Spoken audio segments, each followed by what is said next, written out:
everyone, and welcome to another edition of Japan Journal. I'm your host, Matt Adams here, coming to you from the Media Arts Lab in beautiful downtown Kakegawa City on Japan Journal, the internet's #1 weekly English language online cybercast from Japan, Japan Journal. This is the episode we call Rap About It with Brother Mal.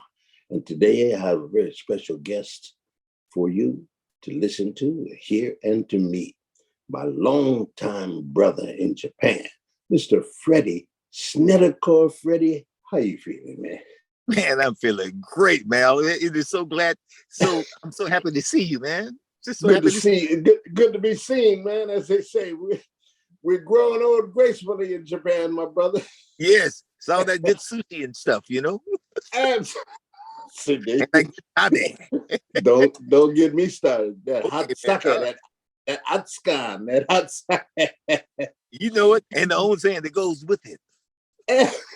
Well, see, now, ladies and gentlemen, this is how it starts. We're going to try to stay to the format. But when I talk to my brother, Freddie is right now situated in Kobe, Japan, which is that's Kansai area, right?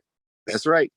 Okay, and I'm here in central Japan in Shizuoka Prefecture in the city of Kakegawa, which is still 2 hours from Tokyo, the East Coast. Tokyo's like New York. I'm like Chicago, and he's like Las Vegas or Cali out there. Yeah. Something like that in Kobe. You understand.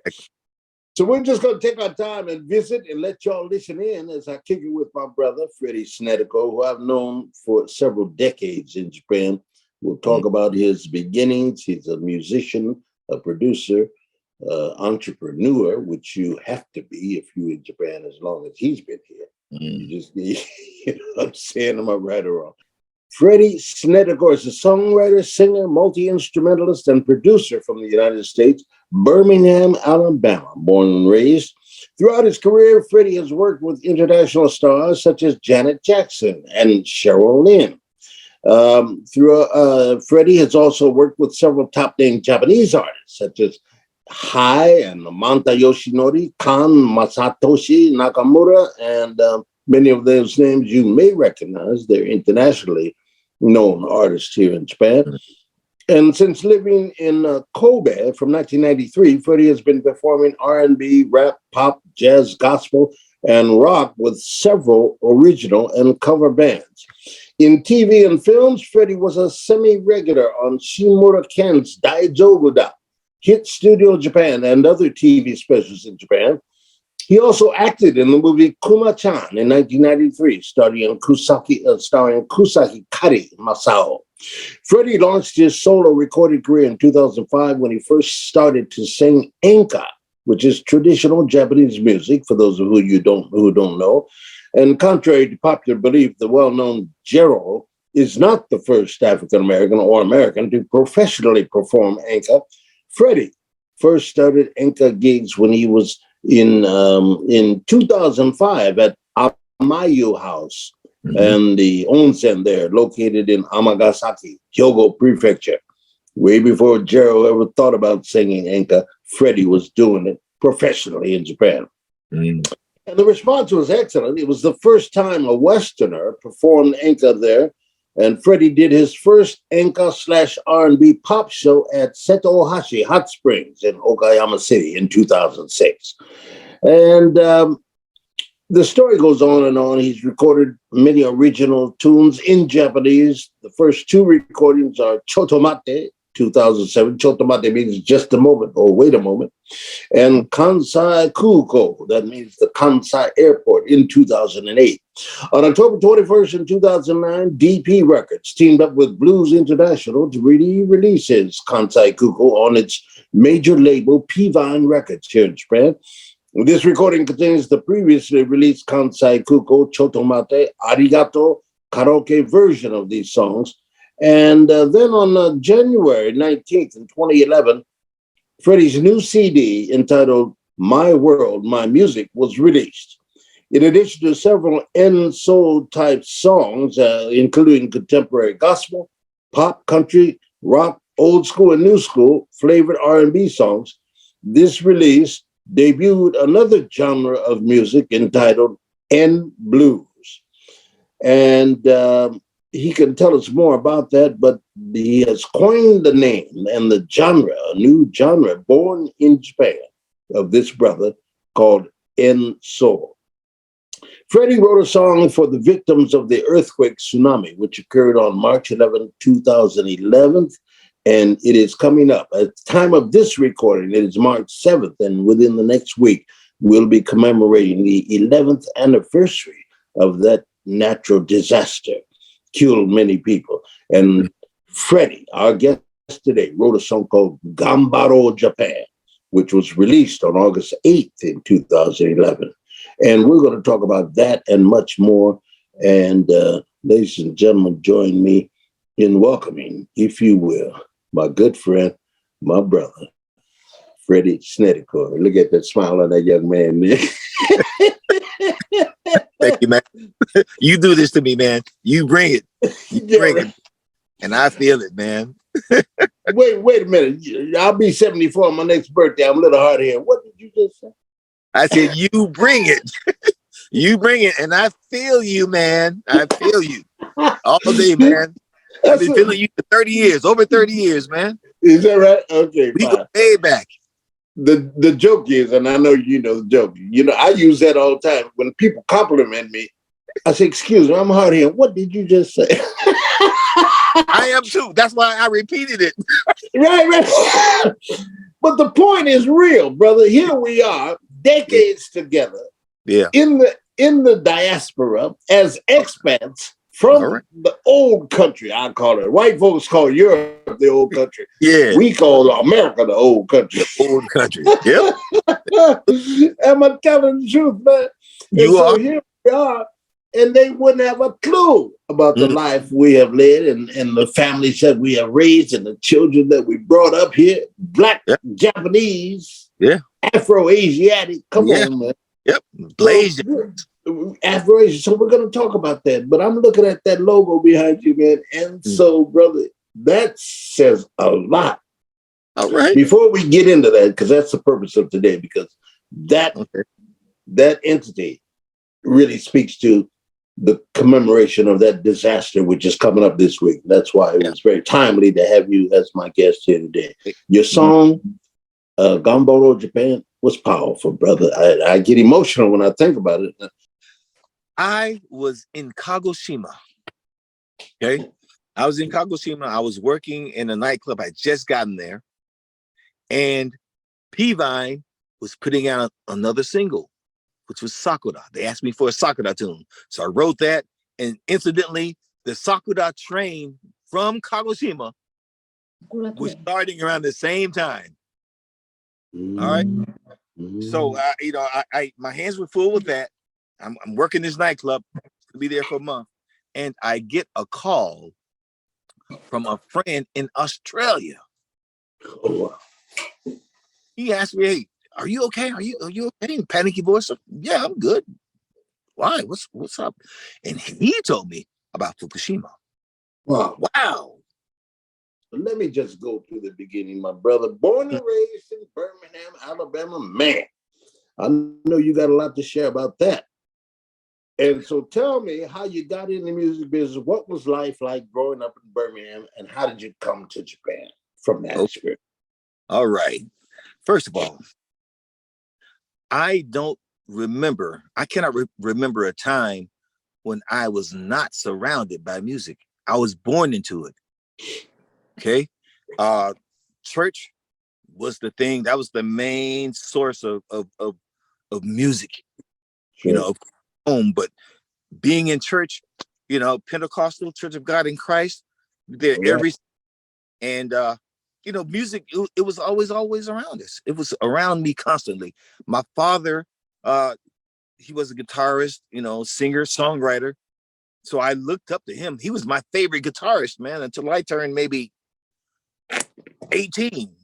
You would ask me who's my favorite, who's the best guitarist in the world, I'd tell you my father, because, so that influence at home and then being in church all the time, it was always around me. So I can't recall when I got into music. I was just born into it. Born into it, sure. Yeah. Understood, man. Yeah. And so tell me about the self-taught pianist. I got that feeling in me, but I ain't got the logistics and the skill to play that instrument to get that feeling. Because some of the brothers in the band, I get a few lessons. My own nephew Mike has taught me a lot, But my question is, just being a young child in the church and playing actually every Sunday, is it osmosis? You absorb it? Did you develop your hearing? Technically, tell me about how you got to play them chords on the guitar. You said you started on the drums, right? Actually, I did. I started on drums. But I have a story.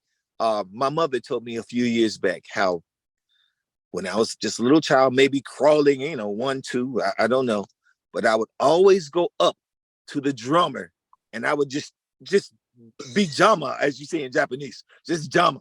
I'm up there, man, and he can't play because I'm grabbing the sticks and looking at him, and blah, blah, blah, blah, blah. And the pastor's wife said, hey, I'm going to get a drum set for Freddie. Nobody's going to play this but Freddie. So she bought me a drum set, before I could even really stand up, So osmosis, that's the correct word, all the above. Just like speaking a language. Sure. You don't go to school and learn ABC. You learn it later, but it's your mother tongue. Your mother tongue. And music was mother tongue. So I picked up all of the instruments at one time. Drums was probably the first one I got to because it's easier, especially if you got rhythm, But everything just came up together. It came up together. I remember just switching off, me and my brother and other players.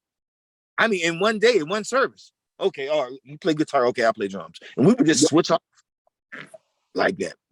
I wasn't the one that was multi-talented. It was all like that. Yeah. Describe your family. Tell me about your family. How many brothers and sisters? I have one brother, 3 sisters, and I'm in the middle. Older sister, older brother, me, and 2 younger sisters. My eldest sister, she played a little bass, Okay. My brother and I really, the ones really doing the guitar and bass and drums kind of thing, Okay, let me pause you right here and take this, please, and we'll edit later. Hi, moshi moshi. Moshi moshi. Hi, お疲れ様。今どこ？今録音中だから、ちょうど今のこの電話で今回してるから録音しますからよ。大丈夫？どうぞ、come on、いつでもいいよ。入って。何を買ってくるの？そう、できればペコペコだからね。そしてなんか簡単なことでいいですよ。領収持ってください。あなたも一緒に食べましょう。何食べたいの？何食べたいの？今、my good friend, my brother, Freddie Snedecore、今、神戸から今、生放送だからね。彼、お客さんもこの日本語のメッセージ聞いてるから。笑ってるから、彼、もう神戸いるから。But it's okay. カットするかどうかわかんないけど。They can't see your face, baby, so don't worry. 適当にいいから。適当にいいでしょ。おいしいもの、おいしいもの。ペコペコだからね。そして、いろんな話ありますから、この人もまだもし切ったら彼まだ録音中から紹介しましょう。Freddie, Enso Snedecore. Enso means enka and soul music の名人だよ。この間の話した。So, yeah, she knows you already. All right. And whatever about Jero関係ない。This is Jero no papa. Jero cannot hang with his brother. He's the original black music and enka singer in Japan. I said it and it's being recorded, so don't get it twisted. 遊びに来てください。はい、待ってますよ。はい。気をつけて。ありがとうございます。はい、バイバイ。はい。I call her Frankie the Banky. This is my accountant. All right.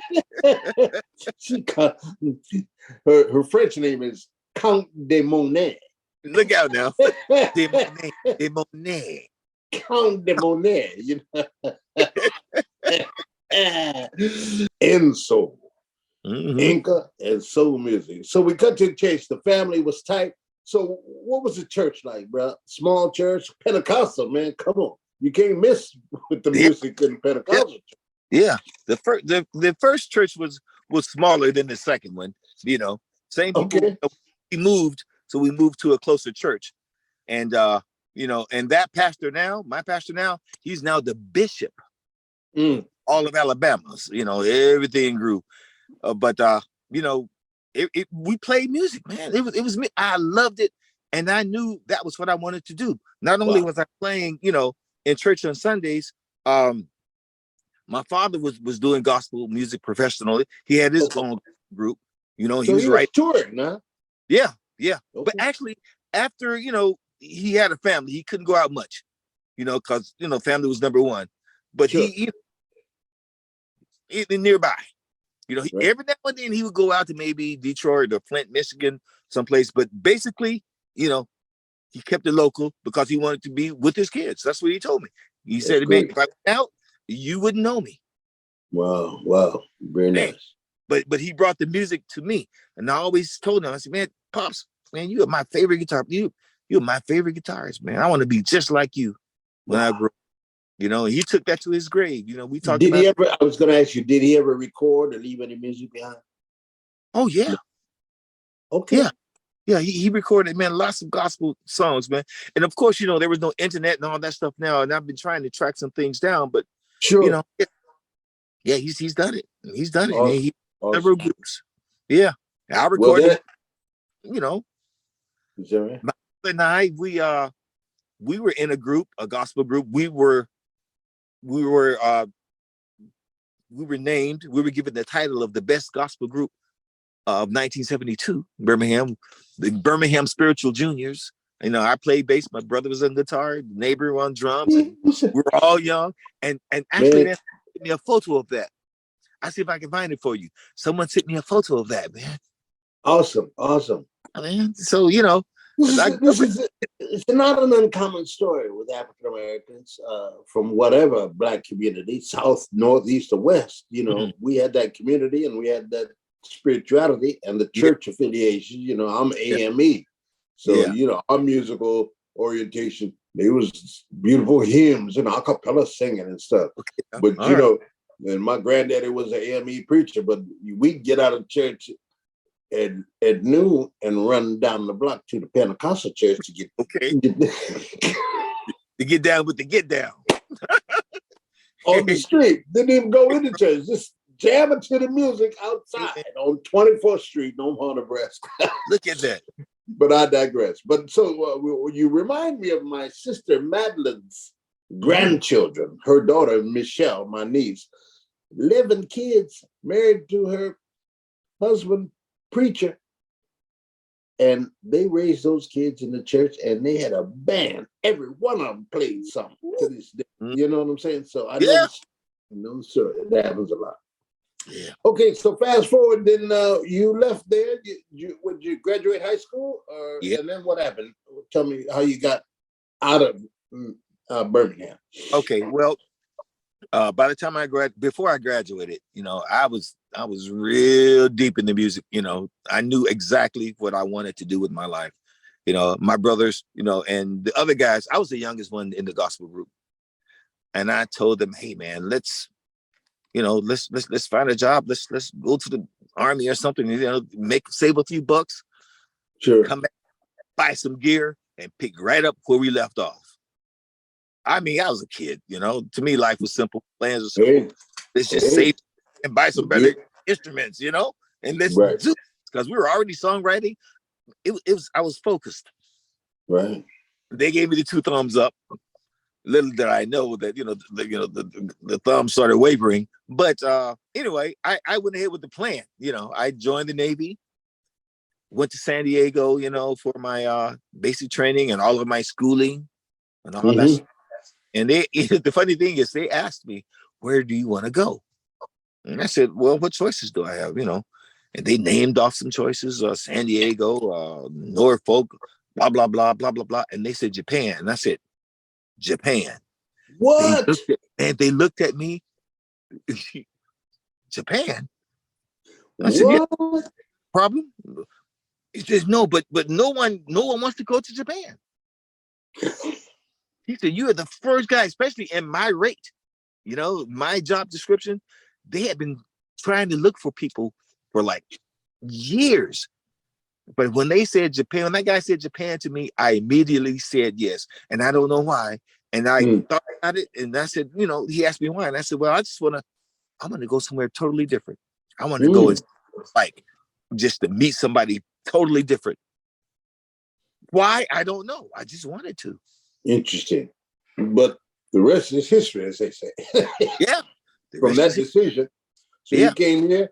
So let me guess. You ended up at Yokosuka down by Yokohama, right?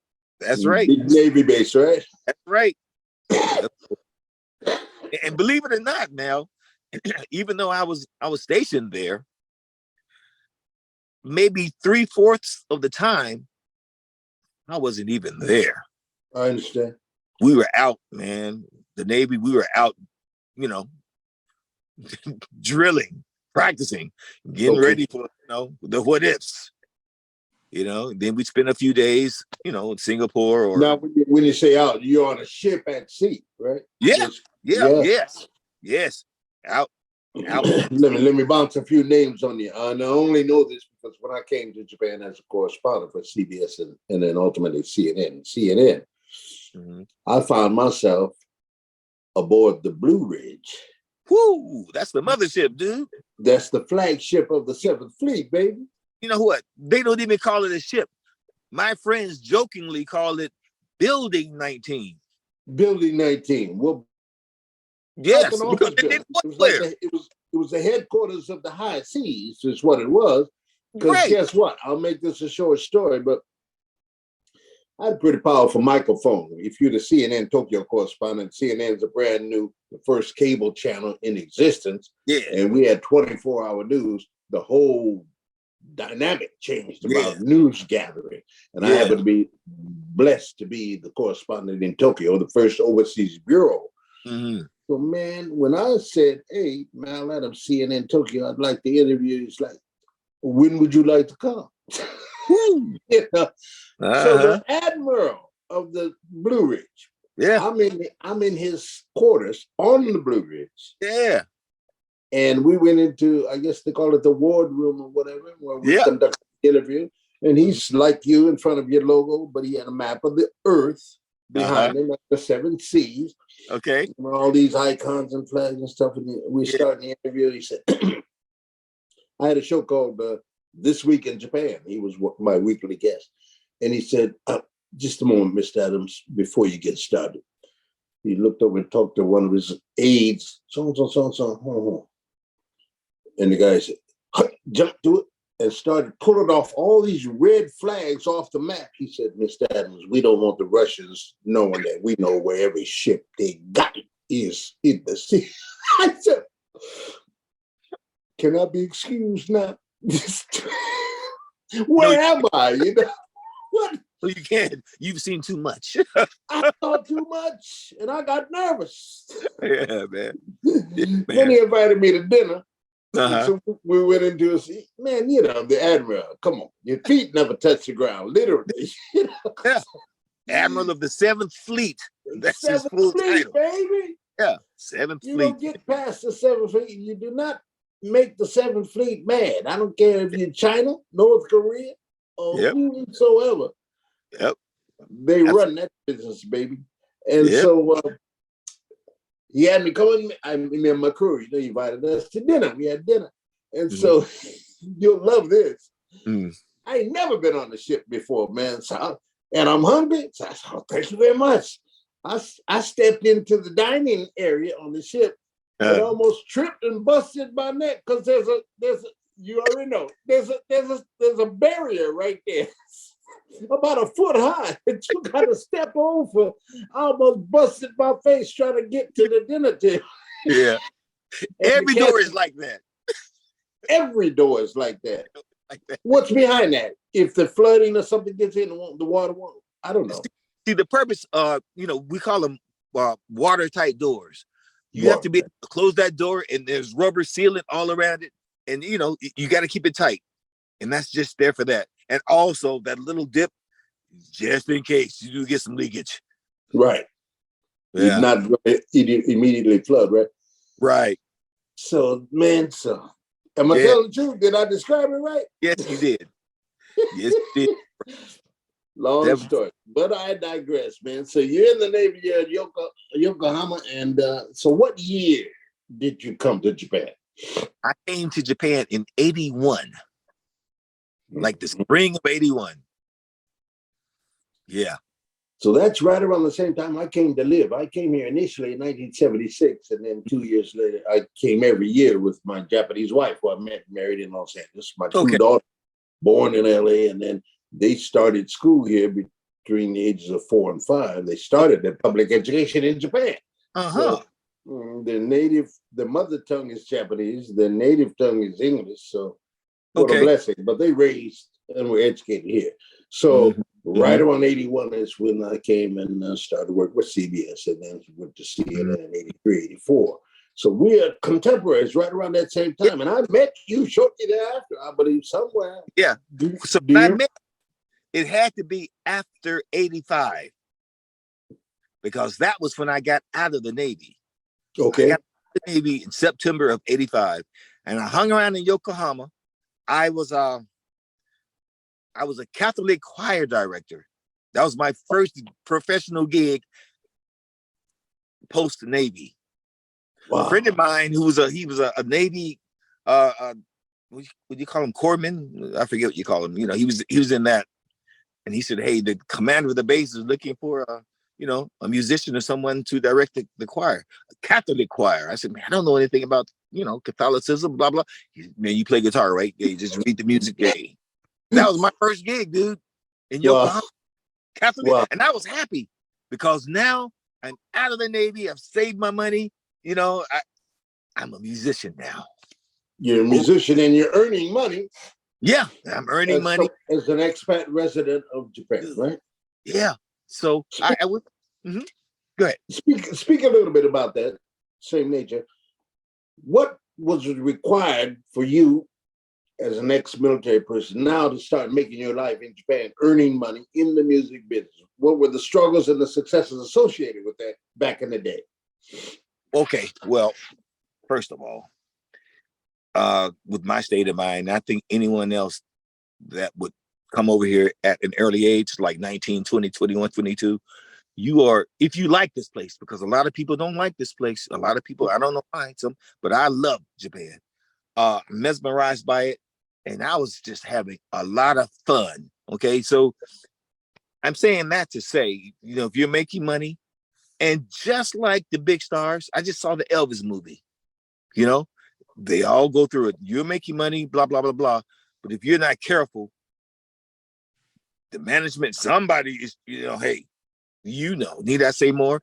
Hey, you end up on the bottom of the totem pole. Right.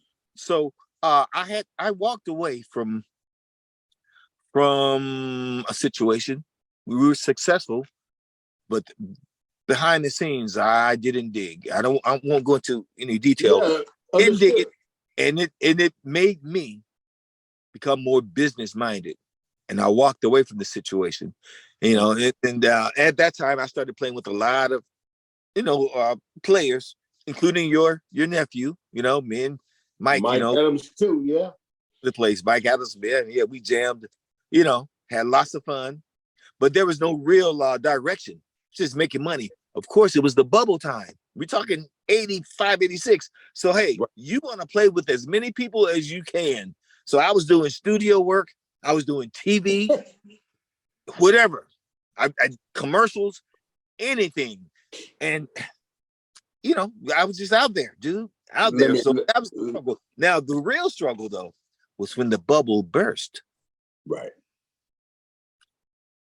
That's how I ended in Kobe. That's how I ended up in Kobe, because the bubble burst and no one wanted to admit it, but those days were long gone. And you can either stand there and watch what's happening or make a move. Have not returned to this day. Yeah. Yeah. So no, I mean, there's a lot of stuff, but not to cut you off, but in my introduction, I alluded to the fact that as much as all of your skill sets, you are first and foremost at this point in your career an entrepreneur. Oh yeah. And you've been a businessman. Yeah. Creating your own Yeah. projects, earning Yeah. your own fees, Yeah. hiring people, Yeah. working with people, producing people. And as you described, we emerged through the bubble economy of Japan in the early 80s into the early 90s, I guess. And we were all rich. No, it was a time, man. It was a marvelous time. I cut my niche, man, in the bubble economy, baby. Yeah. Let's see it in and never look back. See? Exactly. And you started performing as a, independent musician and Yeah. hiring out your services and collaborating with other. Mm-hmm. We're talking about African Americans in Japan now. Black History Month just over, so let's just tell the story. That's how we emerged. That's how we survived. Right. And here you are, some 3 decades, later. Yeah. Doing your thing in Kobe. Yeah. Your family, your business, your creations, all of that. Incredible spirits that we can talk all day about that part of it. Yeah. Let me get to some of your creations, if I may. Okay. I tell me about Enso. How did you coin that phrase and that particular genre? It's a new genre of music, as far as I'm concerned, and nobody can compete with when you talk about Enka and soul mix. I've thought about it, but I'm not a musician. I can't create it. You did it and named it. Tell me about that story. Okay. As you read, in my profile, I was performing weekly at an onsen. If you don't know what that is, that's the hot bath houses that Japan has. It's just everything is so mellow. You get in there, natural jacuzzi, onsen stuff. Natural hot springs is the word we use. Yeah, and you put on the robe, like you're at home, and you walk around, and you eat sushi, you drink hot sake or cold sake or whatever, and just have a very relaxing time.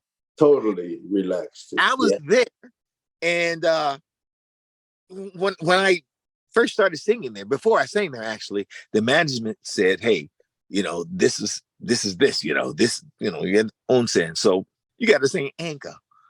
And I said, "Okay." I mean, I've never sang it before, but hey, job is a job. I've heard Anka all the time I was here, but I never really listened to it, Mal. You know what I'm saying? Like, as a musician, I'd hear it, but I wasn't interested in that. No. I listen. You broke it down. Heard it, but I didn't listen. But now it's a job. So, like 2 weeks before I started performing there, I was assimilating, and I was really listening because they gave me songs, and I'm talking cassette tapes, man. I'm talking because it's old music. MD, they don't know about all this stuff. They come to me with cassette tapes, right? And I'm listening and I'm rewinding, and that was when I started to appreciate it. Wow, because everything isn't the same. What was it about the genre? Because I have my own impressions, and I've always referred to it, maybe incorrectly, if you get your your particular people, musicians, you say, now that's Japanese blues to me. And the reason is not necessarily music, but thematically. Yeah. We love the blues because Cat's singing about his hard times. It makes us feel better. Yeah. Or you get it off your chest or something like that. It brings a smile to your face. You shake your head and say, there but for the grace of God goes me. I'm just lucky. Look at his situation. Right. Japanese Enka, lyrically, same stuff. You drunk, you just lost your baby, you divorced, hard times. Yep. Spirituality comes through. Yep. Am I right or wrong? You are absolutely correct, man. Absolutely. And so I like Enka. I've come to love Enka. Man, as a matter of fact, man, let me tell you this. I'm going to digress just for a minute. You have this other style of music. It's called the one that came from Enka. Enka came from it. Mino. Oh yeah, Mino. I know about that. Yeah, man. If you listen to that, man, and close your eyes and don't listen to what they're saying, you swear you were in church in America. Listen, what? I'm saying, man, same vocalizations, the exact same. The chordal response is there. Yeah, it's all there, man. The same thing. It's all there. The slurring, You know, the thirds, Yeah. the minors. That You minor, know, yeah, that bluesy thing up in there. Yeah. well, It's let's break it down. The five notes on the blues scale, the pentatonic. you know, I never thought about that. I'm telling you, I broke it down. I never thought. Because I try to play the piano, and I also Yeah. play the shakuhachi, which Yeah, speaks no. to that. Shakuhachi ain't got but four holes in the bamboo type. It's going to naturally give you the pentatonic scale. Yeah, yeah. It's natural. So Kimi Gayo, the Japanese national anthem, bring me off a little income, man. Give me one verse. I don't want to put you on the spot. I don't know. We'll play your song later if you like. But if you got something for the people, just so they'll know. He toriba shode no sa kewa.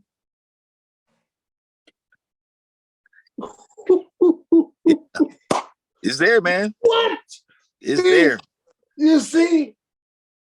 Mm-hmm. Japanese traditional soul music. Yep. That's exactly what it is. Exactly. I did a piece for the Shizuoka Broadcasting. I got me and my producers, we won what is called the Maijima Show, which shows the award.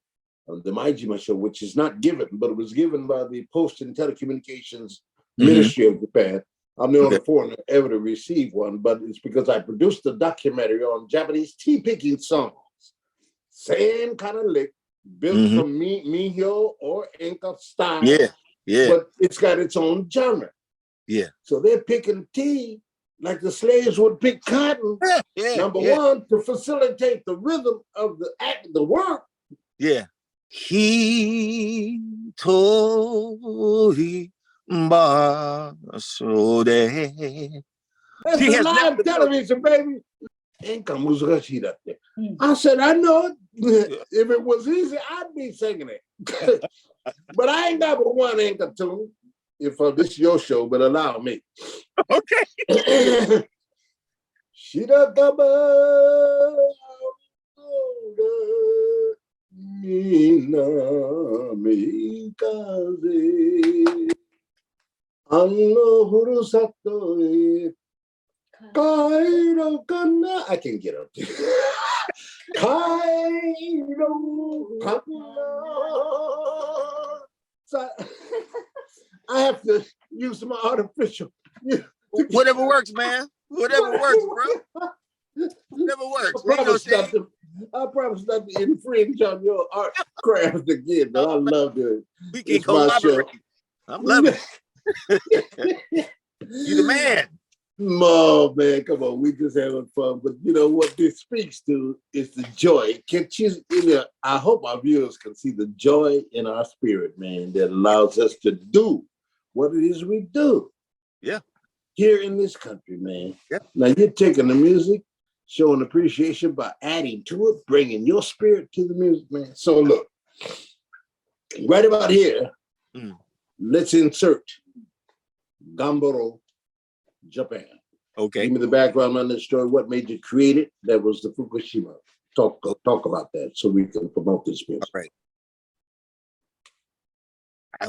Right then and there, I brought my computer with me. You know, I brought my guitars and, you know, all that stuff.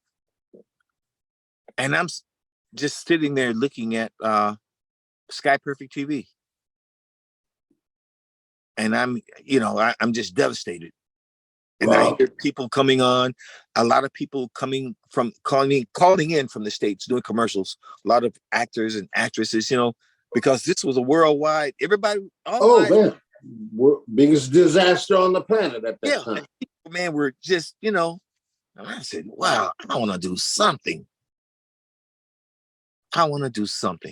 You know, so I'm listening to all this and so I wrote the song. Sure. You know, hey, I'm sending love your way. We're sending love your way. Sure. You know, sure. I went home to Alabama, and just before I got there, around the same time, like 3 weeks earlier, there was a major hurricane that was like 30 miles from my mother's home. Wow. So this is, I'm saying all this. And I told my family, asked them, hey, can you guys help me record this? I did 2 versions. I did a Japanese version and an English version. Right. And I've heard them both, and we're going to share them on this program with that. that choir that you hear is my family, sisters, cousins, and everything. But I wrote the song because I wanted to say something. I've been here all this time. I was here for the 95 earthquake too. I know the feeling. It was devastating. I could talk about that for a while. I saw. Yeah, well, the Kobe earthquake. Yeah, I was here. I was here when it happened. So I know the feeling. So, my heart just really reached out and I wanted to do something. So I just wanted to say, hey, I'm sending what I have. We're sending what we have. We have love, and we want to say gambaro, and which means together, not you, gambate. Right. Baro, we are here together. Yeah. This is the country too, man. Gambare shimashou together. Yeah. Right. Let's do our best. Let's prevail. Let's endure together, right? Yeah. Outstanding, brother. I got emotional when you played that for me for the first time. I've heard both versions, your English and the Japanese version. I did not know that it was your family. Thank you for sharing that. Yeah, man. Yeah. Powerful song, brother. Powerful song, which is why I wanted you to be here today to talk about that story. I'm so happy. And soul, man. Yeah. I'm so happy that you blessed me to be to be here to talk about this. My pleasure, man. And it also coincides with the upcoming anniversary of that natural disaster, which is 9.0 on the Richter scale. What? And a tsunami? Yeah. And a nuclear disaster? Yes. Meltdown? Yes. And we lived here, we endured it, and yet we thrive, and yet we rise. But you saw the impact of it on a nation that has been there before. This is a nation built on natural disasters. Every 10 years, something's going to shake around here, man. It's a volcano island. Right? Yeah. And so you used your creativity and your blessing, your gift, man, to speak and address this disaster and bring healing to your constituents, man, your fans, your family, your people here around you. Just an awesome thing, man. And I commend you. And I thank you for sharing your story with us. This won't be the last time. Trust me. Okay.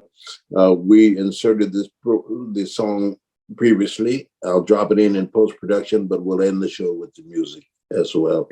Gambaro, Japan. All righty. All right, my brother. Appreciate you. Stay close because I'm going to come back at you because we got a lot more to do about, promoting and sharing that song with the world, right? Right. Absolutely. I'm looking forward to it, man. All right, man. One love to you, man. Appreciate you. Thank you for joining us here and being my guest today. All right. On Japan Journal, ladies and gentlemen, the internet's #1 weekly English language online cybercast from Japan with yours truly, Brother Mal here from beautiful downtown Kakigawa City in the center of the Japanese archipelago in Shizuoka Prefecture. See ya. Wouldn't want to be you unless you were right up in here with me and Freddie on Japan Journal. Peace. Love you. Forever. All right. Peace.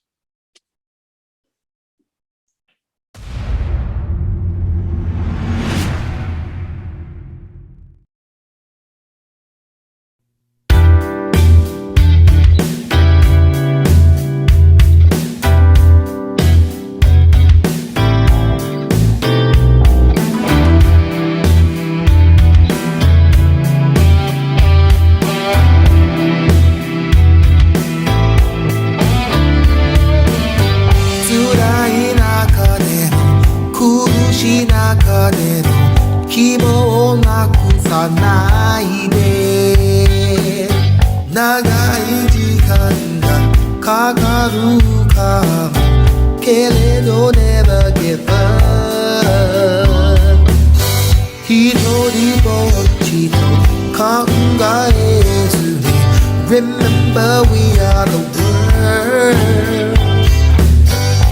が意味なの元気や光が届けられるように We're sending love your way Sending it to you this day And may it light your way as we say Gambaro Japan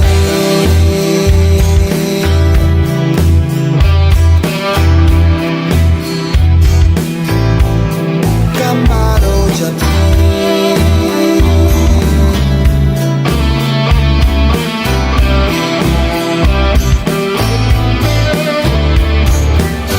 苦しい涙をこぼすばかりじゃ諦めた証拠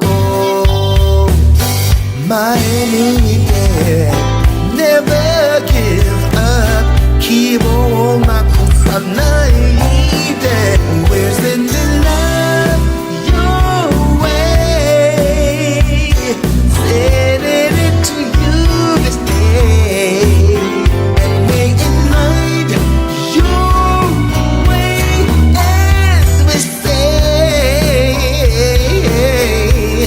Gambaro Japan